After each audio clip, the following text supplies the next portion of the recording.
사사 시대에 살았던 사람들은 그들이 21장 25절 말씀과 같이 이렇게 평가되고 있다는 것을 몰랐던 거예요. 예, 이거는 이제 해설자의 목소리인데, 그때에 이스라엘의 왕이 없었기 때문에 사람들이 자기 속에 오른 대로 행했더라 라고 하는, 이 말하자면 영화가 다 마치고 그 있잖아요, 엔딩 자막 이렇게 올라가면서 뭐 이렇게 굵은 글씨로 딱 나오는 것 같이 이스라엘의 그 사사 시대를 정말 정리하는 이런 어떤 문구인데요. 이것을 그때 살았던 사람들은 몰랐죠. 지금 이 25절의 이러한 말씀은 그야말로 가치 판단이라고 볼 수가 있겠습니다. 그러니까 어떤 것이 이것이 잘했냐 잘하지 않았냐 라고 하는 것으로 얘기하는 겁니다. 그냥 이렇게 살았다라고 하는 것을 설명한 것이 아니에요. 우리가 살아가면서도 그 사람은 저렇게 살았고 이 사람은 이렇게 살았다, 그냥 그거는 이제 이렇게 묘사하는 걸로 끝나는 거지만, 지금 이 25절의 말씀, 사사기 제일 마지막 이 말씀은 사실 우리가 좀 무섭게 봐야 될 부분입니다. 어떤 측면에서 그러냐면, 이건 평가고 이 평가 뒤에는 사실 26절, 27절 이렇게 나오지는 않고 있습니다만 심판이 따라간다는 말이죠. 그래서 이 부분을 우리가 좀 아프게 봐야 되는데, 그때 그 사람들은 모르고 실패를 남겼고, 이 실패 사례를 보는 역사의 여러 단계들의 구성원들은 이 실패 단계를 보면서 계속 공부해라.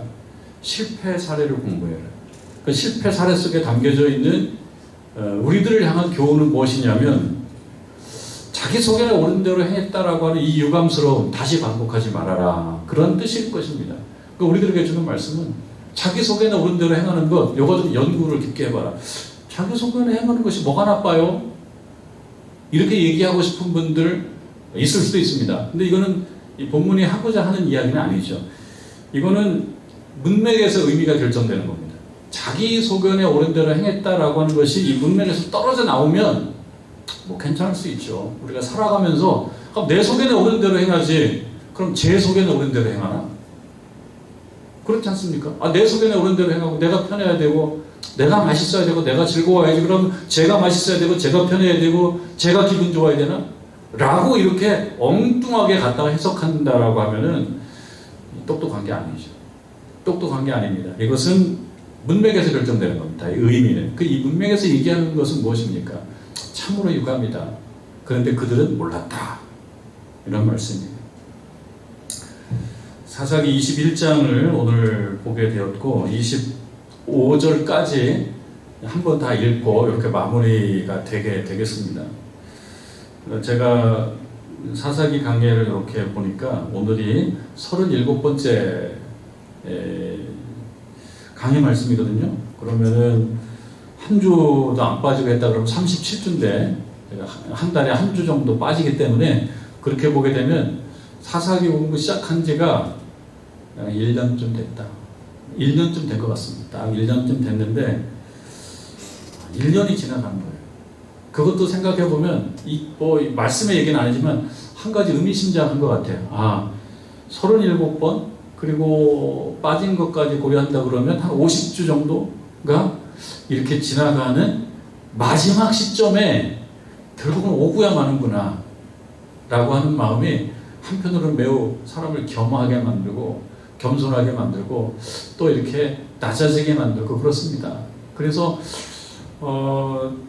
뭐 사사기만 다 끝나는 것이 아니고 우리들의 인생도 끝나는 거고, 가끔 이제 연말 되면 말씀드리는 건데, 송구영신 예배 때 말씀드리는데, 한 해 동안 달고 살았던 내 나이, 한 해 동안 친구였던 그 나이 숫자 있잖아요. 그 숫자 딱 1년만 친구를 할 수 있어요. 그 숫자는. 근데 그 숫자하고 이제 굿바이 할 때 딱 1년 지나면 굿바이 합니다. 내가 몇 살이었는데 내 인생에 이제 몇 살은 없어져 버리는, 그 의미를 두게 되면 의미심장하죠.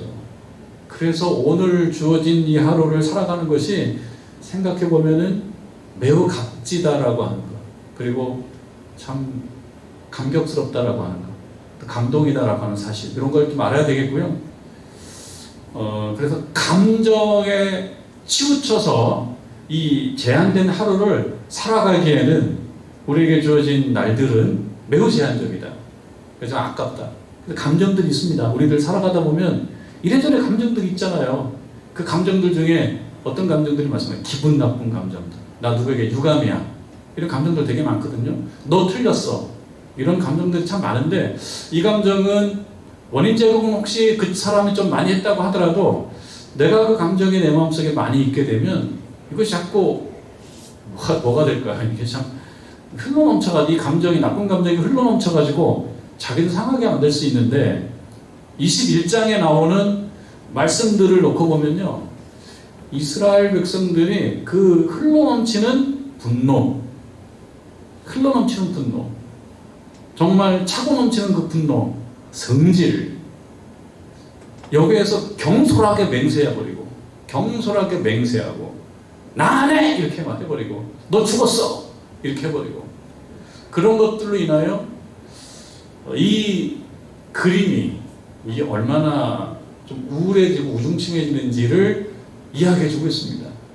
그 결론이 21장 25절 말씀인 거죠. 참 그때 그 사람들은 자기 멋대로 살았어. 자기 멋대로 살면서 멋대로 흥분하고, 멋대로 화내고, 멋대로 결심하고, 멋대로 맹세하고, 멋대로 술을 쓰고, 멋대로 그 술수를 꺼내가지고 멋대로 적용하고, 그러면서 참 멋있는 수야. 나 너무 똑똑한 것 같아. 나 너무 똑똑한 것 같아. 라고 하는 것을 하나님께서 보시고, 쟤는 참 지 소견에 오른 대로 너무 자기에 대해서 너무 자기를 사랑하는구나. 자기에 대해서 너무 감동을 많이 하고, 참 자기 훌륭하다는 거, 참 자기 멋에 사는구나. 라고 생각할 수 있다는 거죠. 그 이야기가 오늘 21장 말씀에 쭉 나오고 있습니다. 전쟁의 폭풍우가 지나갔습니다. 그러니까 이스라엘 자손과 베냐민 지파, 거의 10대 1의 그런 전력이었습니다. 거의 뭐 90대 10의 전력으로 싸웠어요. 한 지파와 남은 11지파가 싸운 거예요. 쉽지는 않았습니다. 우리가 지난주도 봤습니다만 순탄하지는 않았어요. 그런데 그 싸움 결과 결국은 이스라엘의 제-지파, 여러 지파들이 결국은 승리를 했고, 베냐민은 매우 크게 패해버려서 베냐민의 존재가 어쩌면 지도상에서 없을 수 있는 큰 존재 위기에 직면했습니다. 그리고 이제 21장 말씀은 이 전쟁을 어찌 보면 그들도 복귀를 해야 되고, 이 말씀을 읽는 우리들도 한번 복귀해 보는 겁니다. 이렇게 돌아보는 거죠. 큰 싸움, 정말 전쟁, 이런 분쟁, 충돌, 이것이 지나갔습니다. 그러니까 가라앉죠. 차분해지죠. 모든 게 차분해지게 되면 지난 과거를 한번 이렇게 돌아보게 되죠. 우리는 그걸 유식한 말로 성찰한다, 이렇게 얘기해요. 바둑 용어로 이야기하자면 복귀. 그 바둑의 그런 서로 그냥 아주 숨막히는 결전이 끝난 후에 승리하거나 혹은 패배하거나 바둑의 고수들은 복귀를 하잖아요. 그래서 그때 이 수가, 요거 한 수가 조금 아쉬웠구나, 요 수가 아쉬웠구나, 요건 한 수가 아니고 두 수, 세 수, 요 부분이 아쉬웠구나, 그 다음 반에 들 때는 요런 상황이 발생하면 내가 요렇게 가야지라고 복귀하는 과정을 통해서 다시 한번 돌아보고 자기 실력 향상을 위한 기회를 쓰죠. 복귀이죠. 이제 이스라엘 백성들도 이 정말 엄청난 폭풍우, 이 전쟁이 종료가 되고 난 이후에 돌아보는 시간을 갖고 있습니다. 돌아보고 있어요. 그들은 베냐민하고 싸웠고 베냐민을 이겼습니다. 베냐민 지파를. 그리고 그때 흥분했었고 분노했었고 화가 났었고 그냥 막 가만 안 둬 이런 이 흥분이 있었죠. 근데 그런 흥분, 그런 감정, 분노의 감정은 여러분 우리가 경험해 보시면 알겠지만 분노의 감정이 영원히 가는 사람은 병입니다. 분노가 하루도 분노가 그냥 계속 분노한다 그러면 어쩔 수 없어요. 처방을 받는 수밖에 없어요. 그분은 호르몬이 너무 과다하게 나오는 거예요. 분노 호르몬이. 그분은 정말 약을 처방을 받아서 약을 복용하는 수밖에 없어요. 그런 경우가 아니라면 우리는 분노하지만 화가 나지만 또 시간이 지나면 가라앉을 수밖에 없어요. 또 가라앉는 게 정상이에요. 그리고 돌아보는 게 정상이고요. 살펴보는 게 정상입니다. 감정은 저만큼 날아갑니다. 원래 감정의 특징이에요. 감정은 날아갑니다. 야, 제가 그냥 알코올로 표현하잖아요. 알코올은 이게 증발하지 않습니까? 휘발성이 이제 날아가잖아요. 감정은 날아갑니다. 근데 감정이 날아가면 그 자리를 누가 채웁니까? 이성이 와서 채우죠. 이성이 와서 채우면서 그걸 이렇게 돌아보죠. 감정이 날아갔는데도 이성이 오지 않는 경우도 그분들도 처방을 좀 받아야 돼. 그분들도 약을 드셔야 돼. 감정이 없는데도 이성이 작동하지 않는다. 감정이 막 작동하면 이성은 그때 작동을 잘 못해요. 이성은 기가 죽어가지고 저기 구석에 가가지고 쭈그려 있어요. 이성은. 근데 감정이 이제 손 탁탁 털고 감정이 가버리면은요, 이성이 그때 나타나가지고 상황을 설명하기 시작하죠. 이건 이랬고 저건 저랬고. 그런 시간입니다. 자, 이성이 돌아와서 이제 이스라엘 지파들이 현실을 보기 시작하는 거예요. 현실을 딱 보니까 이건 아니지. 왜요? 다 초토화가 되는 거예요. 형제 지파 하나가 거의 멸절된 거예요. 거의 멸절된 거예요. 완전 멸절이라고 볼 수 없지만 거의 멸절되어 있는 거예요. 자, 그 상황을 보면서 이제 제정신이 돌아옵니다. 제정신이. 2절 말씀이요. 2절 말씀. 백성이 베델에 이르러 거기서 저녁까지 하나님 앞에서 앉아서 어떻게 했다고요? 큰 소리로 울었다고요. 통곡한 거죠. 참 마음 아픕니다. 이성이 돌아와서 현실을 보니까 어떻게 됐어요? 형제 하나가 떨어져 나간 거죠. 그때는 왼수였거든요.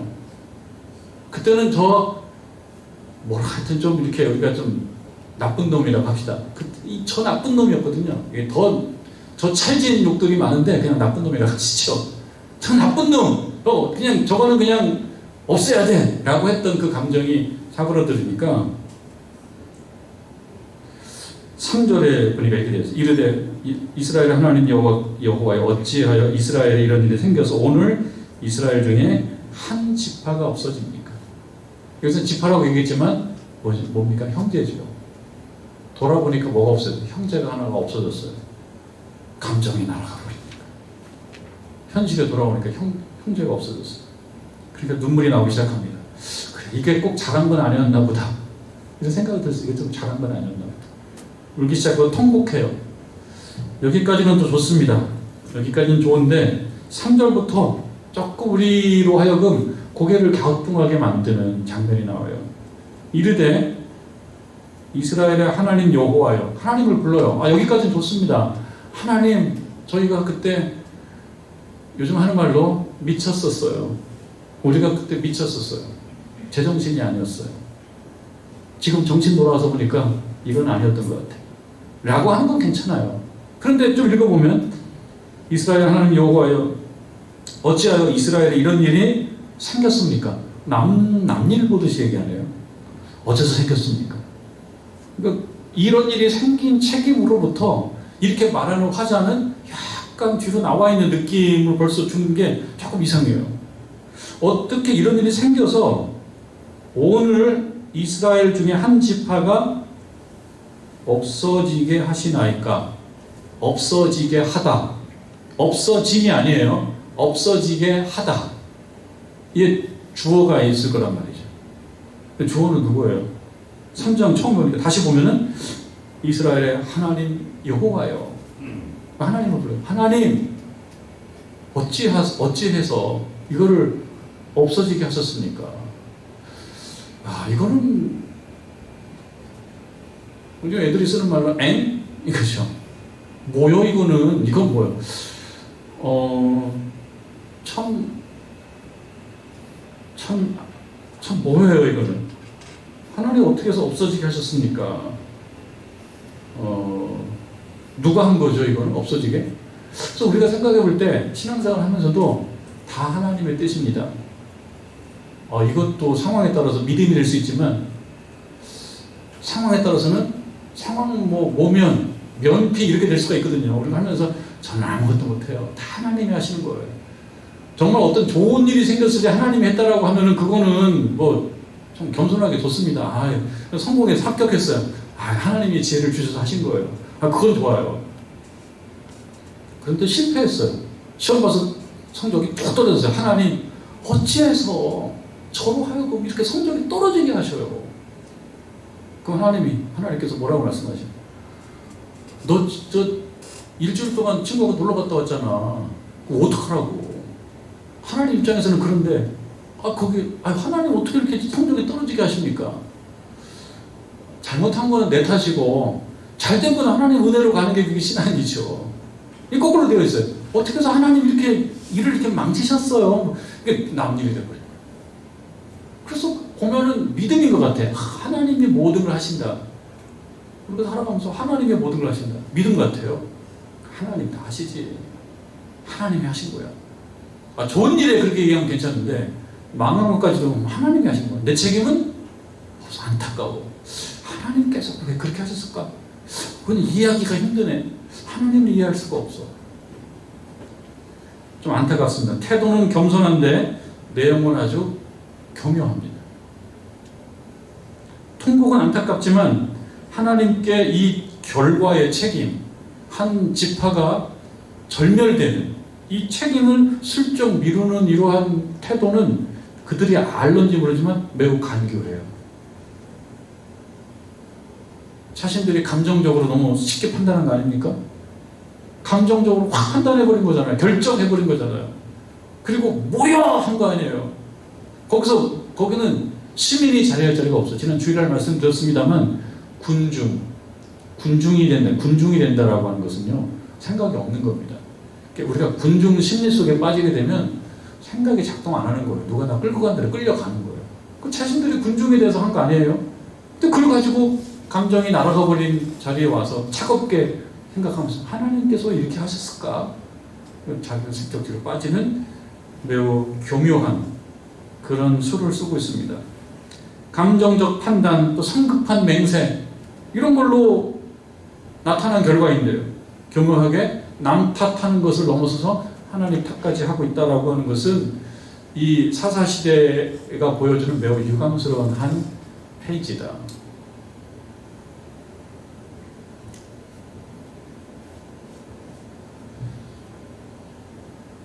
(21장 1절에) 보면 이스라엘 사람들이 미스바에서 맹세합니다. 이 맹세 또 해요. 이 맹세 좀 그만하시지. 맹세를 또 해요.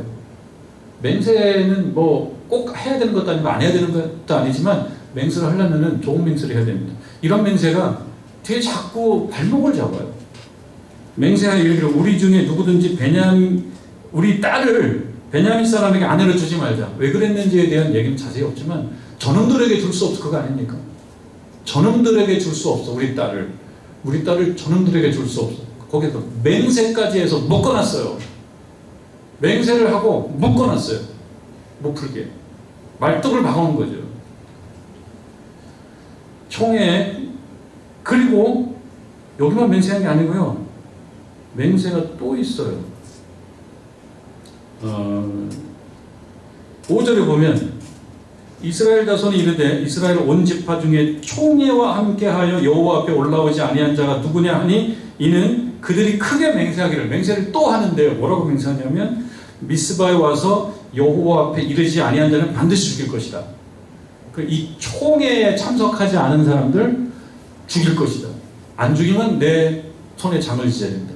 그래서 저주하고 맹세, 저주가 따르는 맹세를 한 것입니다. 문제는 이 맹세에 이어서 또 계속 이어져요. 실제로 이 총회에 참석하지 않은 사람들이 있었습니다. 야베스 길르앗이라고 하는 야베스 길르앗 사람들이 참석을 하지 않았어요. 아마 맹세를 할 때에는 누가 참석을 안 할지를 잘 몰랐겠죠. 근데 실제로 참석을 안 한 사람이 있어요. 그러니 죽여야 될 일이 또 하나 생긴 겁니다. 죽여야 될 일이 생긴 거예요. 6절 말씀에 보면 한편 6절에 보면 이스라엘 자손이 그들의 형제 베냐민을 위하여 뉘우쳐 이르되, 베냐민을 보니까 또 안타까워요. 왜? 전쟁하면서 거기 뭐 한 600명 빼놓고 다 죽었거든요. 베냐민 600명은 어디 도망갔잖아요. 남자들 600명 도망갔잖아요. 림몬 바위 근처로 도망가서 있었고요. 거기 전멸했죠. 베냐민. 생각해보면 가슴이 아픈 거예요. 지파. 가슴 아파하는 거는 좋습니다. 그래서 6절에 보니까 이스라엘 자손이 그들의 형제 베냐민을 위하여 뉘우쳐 이르되, 감정이 날아가고 이성이 찾아오고 차분하게 상황을 돌아보니 마음이 아파요. 뉘우쳐 이르되 오늘 이스라엘 중 한 지파가 끊어졌도다. 그래서 어쩌라고? 자신들이 그렇게 해놓고. 그러면서 7절 그 남은 자들에게, 남은 자들을 또 믿습니다.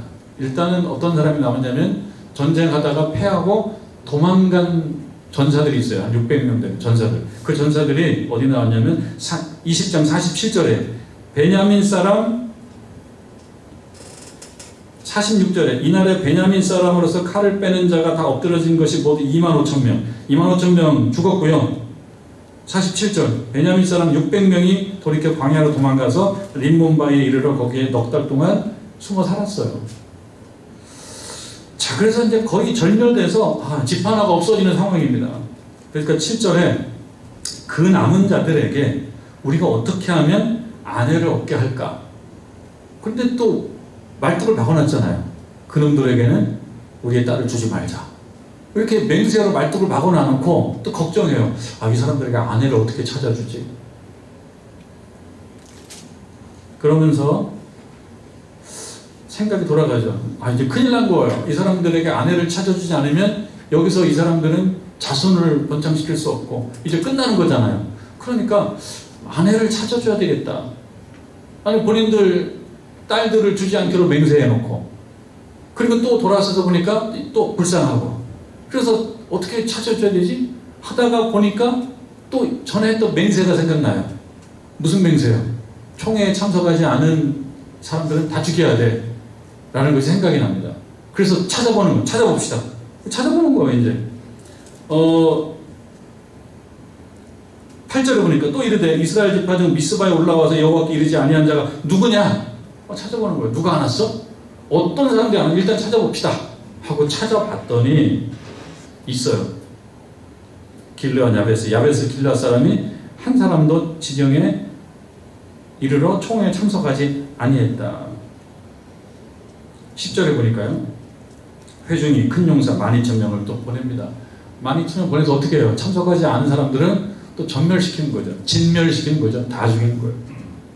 12,000명을 보내서 그들에게 명령하되, 여기서 명령 속에 자기들 나름대로는 묘수가 들어가 있습니다. 명령하는데, 가서 야베스 길르앗 주민과 부녀와 어린아이를 칼날로 치라. 다 죽이라.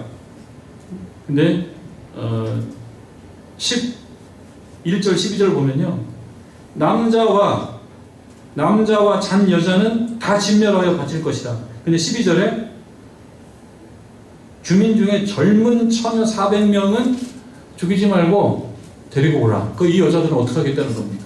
베냐민의 그 용사들에게 아내를 주면 되지 않겠냐. 머리가 참 잘 돌아갑니다. 그렇게 이렇게 힘들게 해야 하는가요? 그런 맹세 해가지고 그 총회에 참석 안 했다 그래가지고 다 죽이라고, 진멸을 하고. 이것도 좀 성급하죠. 예? 뭐 우리들도 그렇게 생각해야 돼요. 교회 한 달 동안 안 나온 사람들은 넘어져가지고 발목이 부러져라. 뭐 이렇게 화나가지고 그렇게 해버리면은 그거는 감정에 휘둘리는 거죠. 이 사람들도 그랬어요. 총회에 참석하지 않은 사람들은 다 죽여라. 근데 다 죽이려다 보니까 베냐민 남자들 아내를 구해줘야 되니까 그 중에 처녀, 버진이에요. 남자를 모르는 여자는 부별해가지고 데리고 와서 짝을 맞춰주라고. 그런데 600명이었잖아요. 도망간 남자가 600명이었어요. 그러니까 400명의 여성으로 부족합니다. 회중의 장로들이 또 걱정합니다. 부족하니까 이스라엘 사람들은 베냐민 남자들에게 자신의 딸을 주지 않기로 맹세했었고, 또 길르앗 야베스에서 400명의 여성은 와서 이렇게 짝을 맺어줬지만 할 수가 없어요. 우리들은 딸을 줄 수 없고 여성은 부족하고. 이스라엘 사람들은 레위 그 남자 있어요. 그 레위 남자의 일방적인 설명을 진실로 받아들이고 맹세했었죠. 저 나쁜 베냐민 녀석도 우리 다 멸절시키자. 그리고 그 녀석 딸도 주지 말자. 이런 성급한 맹세, 성급한 분노, 그리고 그 분노에 따라 너무 성급한 맹세, 이런 것들 때문에 일이 그렇게 다 이렇게 꼬이는 겁니다. 계속 꼬이는 거예요. 감정이라는 게 그런 거 아닙니까? 감정은 쿵긋하지만 그냥 뭐 장작, 마른 장작에 그냥 불타고 팍 하고 나중에 꺼지는 건 똑같아요. 감정은 그런 겁니다. 갑자기 불을 붙여 태우지만 뒷감당을 해주지를 않는 게 감정입니다. 사실은 감정은 뒷감당을 안 해주죠. 다 타고 나면 감정은 굿바이 하고 감정은 떠나요. 그리고 이성 들어오게 합니다. 그런 상황입니다. 그래서 결국 200명의 여성이 또 부족하니까 또 이 회중의 그 지도자들, 여기 보면 16절에 보면요, 회중의 장로들이 이르되 베냐민 여인들이 다 멸절되었으니 이제 그 남은 자들에게 어떻게 하여 아내를 얻게 할까? 17절에 또 이르되 베냐민 중 도망하여 살아남은 자들, 그들의 마땅히 기업이 있어야 되고, 그리하면 이스라엘 중에 지파가 사라짐이 없을 건데 이 사람들에게 기업도 줘야 되고 여성도 마련해 줘야 되고. 그러나 18절에 그러나 우리가 우리의 딸을 그들의 아내로 주지 못하리니 이는 이스라엘 자손이 맹세하여 이르기를 딸을 베냐민 사람에게 아내로 주지 말자. 그 주는 자는 저주를 받으리라. 이렇게 맹세를 해놨기 때문에 어떻게 할 수가 없어요. 그래서 이 지도자들이 하나의 또 묘수를 냅니다. 묘수를. 어떤 묘수를 내냐면은 실로에 1년에 한 번씩 명절 때 되면 사람들이 모여가지고 잔치를 벌이는데 거기서 이런 여러 여성들이 옵니다. 실로 여성들도 와서 거기서 잔치하면서 잔치에 어울리는 춤을 추고 그러는데, 이 말하자면 이 이스라엘 16자에서 얘기하는 회중의 장로들이 아이디어를 내는 거예요. 베냐민 남자들 일로 와보셔. 그 다음에 좀 포도밭 뒤에 숨어 있으라고. 그리고 분위기 봐가지고 그 여자들, 실로의 그 잔치의 축제 때, 명절 때 와서 명절 축제 때 춤추는 여자들 납치해가라고. 묘수죠, 묘수. 납치해가라고. 그러면은 뭐가 어떻게 정당화되는 거죠? 납치해가면 어떤 집에 납치해도 왜 우리 딸들을 데려가냐고 얘기한다 그러면 원래 전쟁 때는 납치해가는 거라고. 그렇게 얘기한다는 거예요. 그래서 이거는 아내로 주는 그 맹세를 지키는 거가 돼버리고, 뺏겼으니까요. 강제로 뺏겼으니까. 아쉽지만 다 짜고 치는, 요즘에 보면 뭐 정치권에서 뭐 짜고 치는 뭐 이런 것들이 있어요. 뭐 이렇게 서로 다 짝을 쳐놓고 화내는 사람, 화 안 내는 사람 서로 이렇게 맞춰놓고 하는 뭐 이런 연기한다고 이런 얘기가 보도에도 나오더군요. 근데 여기도 지금 실제로 짜고 치는 거예요. 저기 축제 때 여성들이 나오면 그들이 납치해가 우리는 못 본 척 할게. 우리는 못 본 척 할 테니까 납치해가라고. 우리는 안 본 거야. 그 납치해 가요. 그리고 가서 아내를 삼아서 살면서 베냐민 지파가 멸절되지 않도록 그대들은 잘 살기만 하면 된다고. 이렇게 보면 참 머리 잘 돌아가는 거죠. 머리 잘 들어가고 똑똑하고 묘수고, 그러나 그리고 뭐 불법도 아닌 것 같고, 그러나 꼼수죠, 꼼수. 자, 이런 일들이 있었습니다. 그리고 24절에 보면 다 돌아갑니다. 그때 이스라엘 자손이 그곳에서 각기 자기의 지파, 자기의 가족에게로 돌아갔으니 곧 각기 그곳에서 나와서 자기의 기업으로 돌아갔더라. 다 상황 종료. 다 끝났습니다. 다 해결했습니다. 지도자들이 지금 얽혀있는 걸 일단 풀었어요. 다 푼 것 같아요. 손 털고 갔어요. 그럼 끝이냐? 하나님께서 다 보고 계십니다. 우리가 하는 우리의 잔머리, 우리의 꼼수, 우리의 그런 불법 이런 거 하나님이 다 보고 계시죠. 그리고 그때 말을 안 해줘서 그러니까 모를 뿐입니다. 그러나 다 하나님은 체크해놓고 기록해놓습니다. 그래서 그것이 25절 마지막 한 절 굵은 글씨로 엔딩 자막이 다 나타나는 것입니다. 그때 이스라엘의 왕이 없으므로 사람이 각기 자기 소견에 옳은 대로. 이게 뭡니까? 이게 옳은 것인 거예요. 우리는 틀린 걸 하지 않아요. 살아가면서 우리도 틀렸다고 하면 우리 화나지 않습니까? 누가 우리를 향해서 당신 틀렸다고 그러면은 발끈 화가 나죠. 왜? 우리는 틀리는 적이 없어요. 항상 옳아요. 내 나름대로는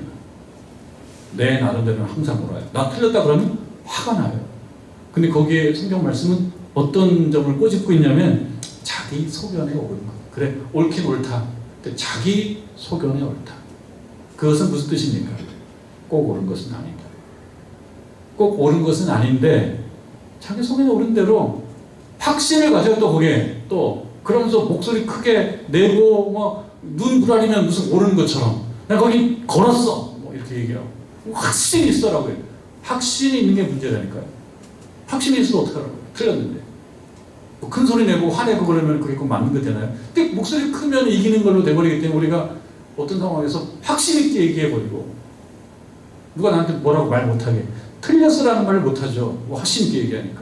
그러나 하나님께서는 자기 소견에 옳은 대로 행하였다. 그때 그 사람들은 아이러니한 거죠. 여러분 레위 사람이 이스라엘 사람들에게 말하자면 어쩌면 고소한 거죠. 고소해서 그들을 선동해서 자기의 문제를 모두의 문제를 만들어서 일을 크게 확대시켰습니다. 한 여인에 대한 그 레위 남자의 첩이죠. 아내. 그 한 여인에 대한 억울한 말하자면 그 여성을 욕보이고 그리고 죽게 만들었잖아요. 그럼 오늘날 얘기하면 강도강간 살해예요. 오늘날 얘기하면 그 사건에 대하여 표출된 정의감이죠. 이거를 대하고 그래서 그거를 각 지파로 이렇게 그냥 끔찍하게 해서 다 보냈는데 그 이스라엘 지파들이 그거를 대하면서 분노가 이래요. 분노. 이 분노는 무슨 분노예요? 스스로 생각할 때는 의로운 분노죠. 정의로운 분노예요. 내 이 화는 정의로운 분노. 내가 화가 났지만 정당한 화예요. 여기서 표출된 정의감이 그래서 정의감 때문에 싸운 거 아닙니까? 베냐민하고 싸웠잖아요. 근데 싸우면서 또 감정에 치우친 맹세, 성급한 판단 이걸 인해서 막 꼬였어요.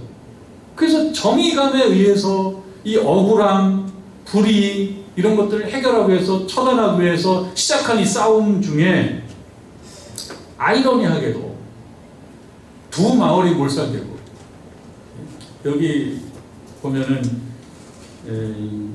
야베스 길르앗 몰살되고 그리고 또 실로에 있는 그 어떤 가족들의 여성들을 다 납치해가고 이거는 참 아이러니하지 않습니까? 정의를 실현하기 위해서 하다 보니까 이러한 꼼수와 불의가 더 심각하게 그래서 돌아가면서는 문제 해결했다 이렇게 본다는 거죠.